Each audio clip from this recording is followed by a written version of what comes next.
દિવાળીના વેકેશનમાં જૂનાગઢ પ્રવાસીઓ માટે આકર્ષણનું કેન્દ્ર છે। રજાઓમાં મજા માણવા મોટી સંખ્યામાં પ્રવાસીઓ જૂનાગઢ આવ્યા। જૂનાગઢના તમામ ફરવાલાયક સ્થળોએ દરરોજ સરેરાશ 5000થી વધુ પ્રવાસીઓએ મુલાકાત કરી હતી।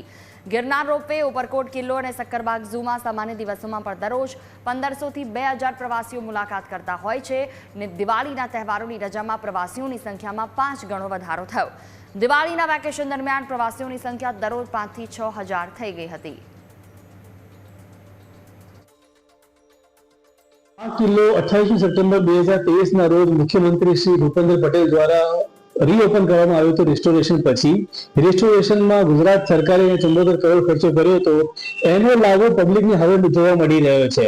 ફાયદો એ છે કે લોકોને બહુ સારું એમ્પ્લોયમેન્ટ મળી રહ્યું છે અને છેલ્લા 2 વર્ષમાં લગભગ 15 લાખ જેટલા જે લોકો છે એ આ પ્રોજેક્ટ જે છે ઉપરકોટ કિલ્લો અને માબક મકબરા આવી ચૂક્યા છે અહીંયા। અને હાલની તકે અત્યારે વિઝિટરમાં ખૂબ જ પ્રમાણમાં સારો એવો ઉમટી પડ્યા છે, જેના બધાના રિસ્પોન્સ પણ બહુ સારા મળેલા છે અમને।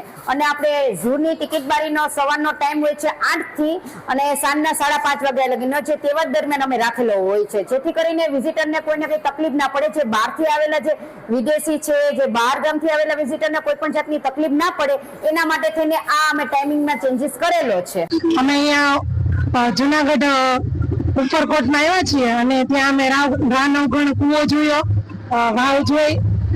જૂનું હતું ને નવું બન્યું, એમાં બહુ બધું ડેવલપ થયું છે અને સુવિધા અંદર સારી છે બહુ બધી। જુનાગઢના બધા નરસિંહ મહેતાના શોરો બી જોયો, બહુ સારા એવું જુનાગઢમાં છે બધું ફરવા। અને અમે અત્યારે ઉપરકોટમાં આવેલા છીએ, તો ઉપરકોટમાં અમે કડી વાવ જોઈ, બહુ સારી રીતે બધું ડેવલપ થયું છે પહેલા કરતા બી, અને હજુ ફરવાલાયક બી બહુ સારી વસ્તુ છે જુનાગઢની અંદર। અમે અહીંયા જુનાગઢની અંદર આપણે ઉપરકોટમાં ફરવા માટે આવ્યા છીએ। પહેલી વખતે આવ્યા તો અહીં હાવ ખંડેર જેવું હતું, અટાણે રિનોવેશન કરાવ્યું તો બહુ સરસ થઈ ગયું હે। બગીચો હે, પછી બે જાતના કૂવા જોવાના, નવનો કૂવો ને એવું બધું જોવા માટેનું છે, અને બગીચા બહુ સારા બનાવેલા હે।